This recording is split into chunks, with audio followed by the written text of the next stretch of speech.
Hello student, मैं नितिन आर्या और हमारे सेशन रहेगा क्लास 10 मैथ्स की चैप्टर 1 एक्सरसाइज 1.1 क्वेश्चन 1 लेंगे इस सेशन में। हम आसान क्वेश्चन है। ये सारे नंबर, सारी संख्याएं दे रखी है, इन्हें हमें अभाज्य गुणनखंड के रूप में व्यक्त करना है। अभाज्य गुणनखंड ज्ञात करके उनके गुणनफल के रूप में व्यक्त करना है। तो जो क्वेश्चन है पूरी तरह से बेस्ड है भाग देने के नियम पर। दैट मीन्स आपको ये पता लग जाए, ये आपको पता करना आता है कि इस संख्या में किस किस संख्या का भाग जा सकता है, तो आप क्वेश्चन सॉल्व कर लेंगे जल्दी। ठीक है, तो हालांकि मेरी पूरी कोशिश रहेगी जैसे जैसे क्वेश्चन आगे बढ़े, जो जो रूल रिक्वायर्ड है, जो जो नियम आपको बताने की ज़रूरत है भाग देने के, वो आपको बताते चलूँगा। और फिर भी अगर आप ज़्यादा डिटेल में चाहते हैं या पूरा अलग से सेशन चाहते हैं तो डिस्क्रिप्शन बॉक्स में लिंक अवेलेबल है भाग देने के नियम का, वो आप देख सकते हैं। तो चलिए स्टार्ट करते हैं। फर्स्ट नंबर दे रखा है 140। 140 को अभाज्य गुणनखंडों के गुणनफल के रूप में व्यक्त करें तो 140 के हमें गुणनखंड करने हैं। तो गुणनखंड करने के लिए हम इसी तरह करते हैं, 140 को भाग देते जाएंगे अभाज्य संख्याओं से। शुरुआत करेंगे 2 से।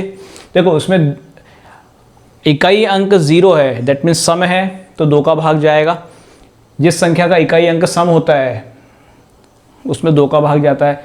और अगर 0 होता है तो 5 का भाग भी जाता है, राइट। तो 2 से स्टार्ट करते हैं। 140 है तो 70 आएगा, 2 7 14, 14 में 7 बार जाएगा और 0 एज इट इज आएगा। अब बच्चा 70 में किसका भाग जाएगा? डेफिनेटली 5 का जा रहा है, क्योंकि इकाई अंक 0 है, 0 है, तो 5 का भाग जाएगा। 5 एकम 5 और 2 7, 20 बचा, तो 5 चौक 20, 14 पंजे 70 होता है। डायरेक्ट आपको अगर टेबल याद है तो सीधा लिख सकते हैं। अगेन 2 का फिर जा रहा है, चलिए 2 7 14, फिर 7 का जाएगा एक बार, 7 एकम 7, तो वह क्या 140 के गुणनखंड तो क्या हो गए? 2 5 2 7, 2 2 बार है, तो इसको ऐसे लिखते हैं 2 गुणा 2 गुणा 5 गुणा 7, या 2 की घात 2 गुणा 5 गुणा 7। अभाज्य गुणनखंड कौन से? 2 5 और 7 है, और 2 की घात 2 है, दैट मीन्स 2 2 बार आ रहा है। तो चलिए नेक्स्ट देखते हैं। 156। 156 देखिए सम भी है क्योंकि इकाई अंक 6 है। इकाई अंक 6 है, इसका मतलब सम संख्या है, तो 2 का भाग जाएगा। 2 7 14, 1 बचा, यहाँ 16 हो गया, 2 8 16, 78 हो गया। फिर से सम है, फिर 2 का भाग जाएगा। 2 3 6 और 1 7, 18 हो गया, 2 9 18, 39 हो गया। अब 39 में किसका भाग जाता है? 3 का भाग जाएगा 13 बार, क्योंकि 9 और 3 12 है, इनका जोड़ 12 आ रहा है, 3 से भाजक है। अंकों का योगफल अगर 3 से भाजित हो तो उसमें 3 का भाग जाता है, तो 9 और 3 12, तो 3 का भाग जाएगा। 3 एकम 3, 3 तरीका 9, 13 बार। अब 13 तो खुद अभाज्य संख्या है, तो 13 में 13 का भाग जाएगा एक बार। तो क्या हुआ? 156 को हमने लिखा 2 गुणा 2 गुणा 2 3 गुणा 13, राइट। नेक्स्ट देखते हैं 3825। 3825 तो क्लियरली 5 से भाग तो जा ही रहा है, क्योंकि इकाई अंक 5 है, तो वहाँ तो कोई संदेह है नहीं। और किसका भाग जाता है देख लें। ये तो हम बिना, जब 5 का भाग जा रहा है तो दूसरी चेक करे बिना 5 का भाग ही लगा लें, और आगे जिसका भी आएगा अपने आप आ जाएगा। कोई ज़रूरी नहीं है, जैसे यहाँ देखिए पहले मैंने 2 का दिया, फिर 5 का दिया, फिर 2 का दिया। जो आपके दिमाग में पहले क्लिक करता है उसका भाग दे डालो। हाँ, ऐसा नहीं कि बड़े एबनॉर्मल नंबर से डिवाइड कर रहे हो कि फंस जाओ या लंबा हो जाए। कोशिश करो कि नंबर छोटा हो तो भाग देने में आसानी हो। तो 5 का भाग देते हैं, तो 5 7 35 और 3 बचेगा, 32 आ गया, तो 5 6 30 और 2 बचा, 25 आ गया, तो और 5 25, 765 आ गया 5 का भाग देने पर। भैया फिर 5 आ रहा है, इकाई अंक अगेन 5 है, तो एक बार फिर से 5 का भाग दे सकते हैं। अब 5 का भाग देंगे, 7 में देंगे तो एक बार जाएगा, 5 एकम 5 और 2 बचेगा, 2 बचते ही 26 हो गया। फिर 5 बार जाएगा, 5 25, फिर 1 बचेगा तो 15 हो गया, और 5 तिया 15। अब 153 है, 153। देखो इकाई अंक सम तो है नहीं, 2 का जा नहीं सकता। 3 का चेक कर लेते हैं, 5 और 3 8 और 1 9, योगफल 9 है, अंकों का योगफल 9 है, इसका मतलब 3 का भाग जाएगा। तो 3 का भाग दें, 3 पंजे 15, राइट, और 3 एकम 3, 51 बार। फिर से 5 और 1 6 है, फिर 3 बार 3 का भाग जाएगा, 3 एकम 3 और 2 5, 3 7 21, 17 बार गया। और 17 तो भैया अभाज्य संख्या है, तो 17 का भाग 17 में एक बार जाएगा, कि और कोई संख्या है नहीं जिसमें भाग जा सकता है 17 का। तो 3 8 2 5 ये हो गया 5 गुणा 5 गुणा 3 गुणा 3 गुणा 17। ये इनको हमने व्यक्त कर दिया अभाज्य गुणनखंड के रूप में। तो नेक्स्ट क्वेश्चन है 5005। बड़ा इंटरेस्टिंग नंबर है दिखने में, 5005। तो एक बात तो क्लियर है, इकाई अंक 5 है, दैट मीन्स 5 का भाग तो जाएगा। तो बिना वक्त गवाए हम 5 का भाग दे देते हैं। जब 5 का भाग देंगे तो एक बार जाएगा, यहाँ 0 0 और ये एक बार जाएगा, तो 1001 आएगा। ठीक है, 5005 में 5 का भाग दिया तो 1001 आ गया। अब इसमें किसका भाग जाएगा ये देखें। इकाई अंक सम नहीं है, दैट मीन्स 2 का भाग नहीं जाता। अंकों का योगफल 2 है, दैट मीन्स 3 का भी नहीं जाता। लास्ट के 2 अंक 0 और 1 4 से भाजित नहीं है, इसलिए 4 का भी नहीं जाएगा। इकाई अंक 5 या 0 नहीं है, इसलिए 5 का भी नहीं जाएगा। जब 2 और 3 का नहीं जा रहा है तो 6 का भी नहीं जाएगा। 7 का नियम क्या है, 7 से भाजित कब होता है, जब इस इकाई अंक का दुगना करके शेष अंक में से माइनस 1001 1001 है। इकाई अंक इसे हटा दें, इकाई अंक का डबल करें, इकाई अंक 1 है, 1 का डबल हो गया 2, और 100 में से माइनस कर दें तो 98। इसमें 7 का भाग जाता है क्या, इसमें अगर 7 का भाग जाता है तो इसमें जाएगा। तो इसमें नो डाउट 7 का भाग जाता है, क्योंकि 7 10 70 और 28 बचेगा, तो 7 चौक 28। ठीक है, तो यहाँ 7 का भाग जा रहा है। और किसका जा रहा है, अगर आप ढंग से ऑब्जर्व करें, और किसका भाग जाता है 7 के अलावा। ऑब्वियसली 2 का भाग नहीं जाता, 8 का नहीं जाएगा, 3 का नहीं जाता, इसलिए 9 का भी नहीं जाएगा, 10 का जा नहीं सकता। 11 का चेक करो, 11 का जा रहा है क्या, 11 के भाग जाता है नहीं जाता है, चेक करने का क्या नियम होता है, 1001।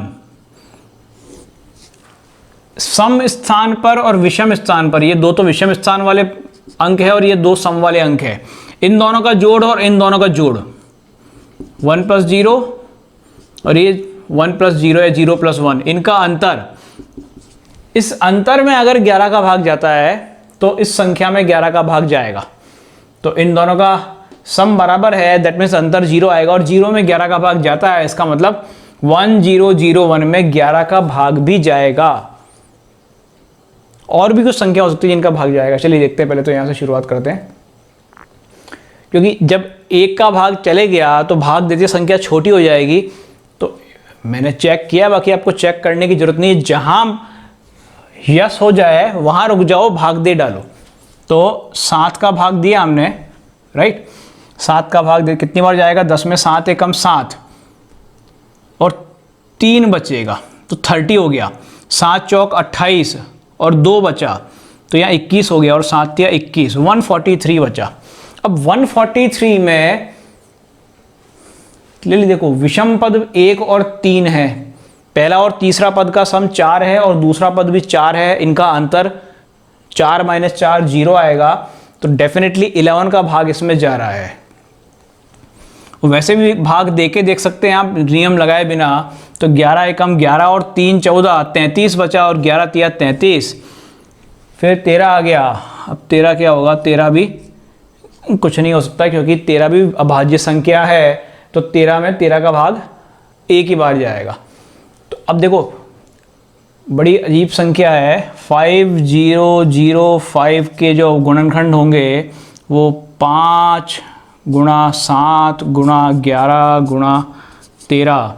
और सबसे इंटरेस्टिंग चीज़ आपको बताऊं मैं, जिससे काफ़ी सारे रिजल्ट बनते हैं, ये 1001, ये जो संख्या है ना, ये 7 गुणा 11 गुणा 13 का गुणनफल है। तो ये बड़ी इंटरेस्टिंग संख्या है। आप इस संख्या को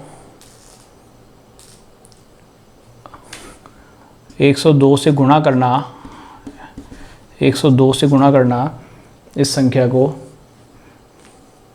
और फिर रिज़ल्ट देखना, बड़ा इंटरेस्टिंग आता है। चलिए नेक्स्ट देखते हैं। नेक्स्ट है 7429।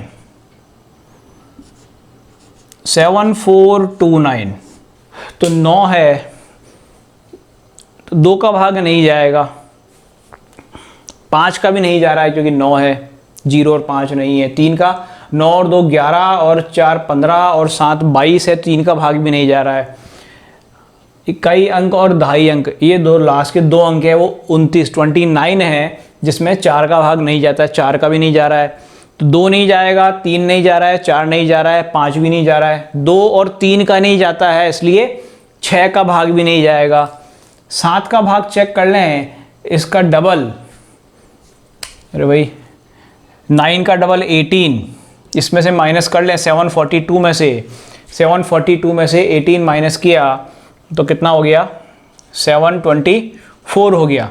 724 फिर चेक करना है, फिर इकाई अंक का डबल करें, 4 दूनी 8 और इसमें से माइनस कर दें तो आपके आ गया 64, इसका डबल 8 और इसमें से माइनस किया 64, 7 का भाग नहीं जा रहा है, दैट मीन्स ये 7 से भाजित भी नहीं है। 8 का नहीं जाएगा क्योंकि 2 का नहीं जाता है, सम संख्या नहीं है। 9 का नहीं जाएगा क्योंकि 3 का नहीं जाता है, जिसमें 3 का भाग ही नहीं जा रहा है वो 9 का कैसे जाएगा। 10 का नहीं जाता है। 11 का देख लें, 7 और 2 9 और 9 और 4 13, 13 और 9 का अंतर है 4, जिसमें 11 का भाग नहीं जाता है। वापस बता रहा हूँ मैं, 7 और 2 का जोड़, विषम संख्याओं का जोड़, और 4 और 9 का जोड़ 13, यहाँ 13 है और ये 9 है, इनका अंतर जो आएगा, 13 में से 9 माइनस करें, 9 में से 13 माइनस करें, 4 या -4, दोनों में ही 11 का भाग नहीं जा रहा है, दैट मीन्स 11 से भी भाजित नहीं है। तो 12 से भी नहीं होगा, क्यों? क्योंकि सम संख्या नहीं है। 13 का चेक करें, 13 का भाग जाता है या नहीं जाता है, ये चेक करने का तरीका क्या होता है। ये जो संख्या दे रखी है 7429, ठीक है, इकाई अंक को 4 से गुणा करना है, इकाई अंक को 4 से गुणा करना है, 4 से गुणा किया तो 9 चौक 36 हो गया, और इसमें जोड़ना है,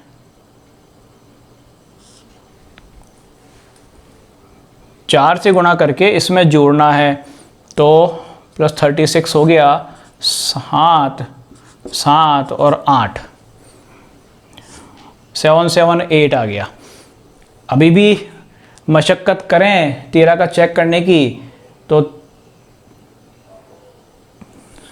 डिवाइड करके देख लें, या तो 13 39 13 चौक 52 13 पंजे 65 65 65 और ये 12 128 बचा, 128, 13 का भाग नहीं जाएगा। अभी भी भाग देने में दिक्कत हो तो फिर इसको 4 से भाग दो, इसका 8 चौक 32 और इसमें जोड़ दो, ये भी कर सकते हैं। 8 को 4 से भाग दिया, वैसे तो यही काम हो रहा है अपना, खत्म कर लो। ज़्यादा बड़ा संख्या है तो फिर हमें इसको रिड्यूस करना पड़ता है, छोटा करना पड़ता है। तो क्या करना पड़ता है, 13 का भाग चेक करने के लिए जो इकाई अंक है इसका 4 से गुणा करना है और बाकी बचे हुए में जोड़ना है। इसको तो हटा देंगे, बाकी बचे हुए में जोड़ना है। अब ये संख्या अगर 13 से भाजित हो तो 13 का भाग इस पूरे में जाएगा, वरना नहीं जाएगा। ठीक है, ये अगर लंबी संख्या आती है तो फिर वही करो, इकाई अंक में 4 से गुणा करो, 8 चौक 32 और इसमें 32 जोड़ दो, इसको हटा के, तो 7 और 2 9 और 7 और 3 10, 109, 13 का भाग नहीं जा रहा है, ठीक है। अब 13 का नहीं जाएगा तो फिर किसका जाएगा भैया? ये तो संख्या अपनी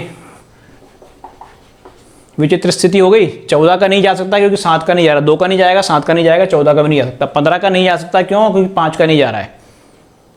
16 का भी नहीं जाएगा क्योंकि 2 का नहीं जा रहा है। अब 17 पे आ जाते हैं। 17 का भाग कैसे चेक करेंगे? 7 4 2 9। 17 का भाग चेक करने के लिए इसे 5 से गुणा करना है। इकाई अंक को 5 से गुणा करना है, तो 9 पंजे 45, 5 से गुणा कर दिया, और इसमें से घटाना है, -45 करना है, तो 42 तो माइनस हो गए, 3 और गए तो 697 बच गया। ये आपके आ गया 697। इसमें 17 का भाग ज़्यादा कि नहीं आता है चेक करना है। तो फिर भाई अभी भी या तो डिवाइड करके देख लें, 17 × 3 = 17 चौक 68, 17 चौक 68 और 1 बचा 17, बिल्कुल जा रहा है। तो 17 का भाग जा रहा है, राइट। तो 17 चौक 68, कितना बचा? 68 और 6 74, तो 62 यहाँ बचा। 17 × 3 = 51 और 62 11 बचा, और 119 17 × 3 = 51, तो 7 बार जाएगा, तो 437 हो गया। 17 का भाग जाता है 437, राइट। देन यहाँ चेक कर ले, यहाँ किसका भाग जाता है 437 में?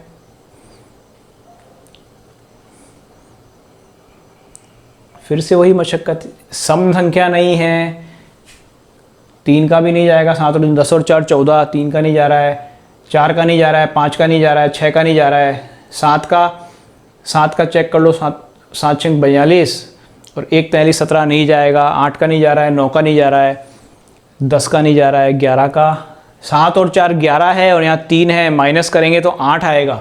7 और 4 11, इनका योगफल है 11, सम संख्या 3 है, 11 में से 3 माइनस करेंगे तो 8 आएगा, जो कि 11 से भाजित नहीं है। अंतर जो है उसमें 11 का भाग जाना चाहिए, 11 का भाग जाना चाहिए। देन 12 13 में हमने क्या कहा था? 13 का भी अभी अब 3 अंकों की संख्या है तो डिविजिबिलिटी रूल लगाने से अच्छा तो है सीधा करके ही देख लो। 13 3 39 और 4 बचा, 47 नहीं जा रहा है, 14 15 16 हटा दो सारा, 17 हम ऑलरेडी 17 देख लो, 17 दूनी 34 34 और 43 9 बचा, 97 नहीं जा रहा है, 18 19 का चेक कर ले, 19 दूनी 38 और 5 43 और 57 आ गया, 19 × 57, राइट। तो 19 दूनी 38, 5 बचा 57 हो गया, और 19 × 57।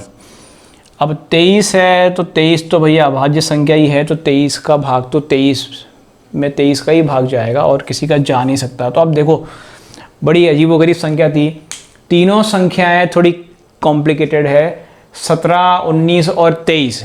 तो हमें शुरू करते करते 17 तक पहुंचना पड़ गया। तो ये डिविजिबिलिटी रूल आपको पता होने चाहिए। मैं बताऊंगा आपको अलग से कि कैसे याद करना है या क्या लॉजिक है इनके पीछे। स्पेशली 7 11 13 17 19, 7 11 13 17 और 19, इनके डिविजिबिलिटी रूल थोड़े से डिफरेंट है नॉर्मल से। तो चलिए यहाँ क्या हो गया, 7 4 2 9 हो गया आपका, 17 × 19 × 23। तो इस तरह से हमें इनके फैक्टर्स करने, गुणनखंड करने हैं और उनको गुणा करके लिखना है। तो आसान क्वेश्चन है, बस डिविजिबिलिटी रूल या भाज्य करने के भाग के नियम पता होने चाहिए। तो अगर आपने अभी तक सब्सक्राइब नहीं किया तो प्लीज़ सब्सक्राइब करें, और अगर वीडियो पसंद आए तो लाइक ज़रूर करें। Thank you.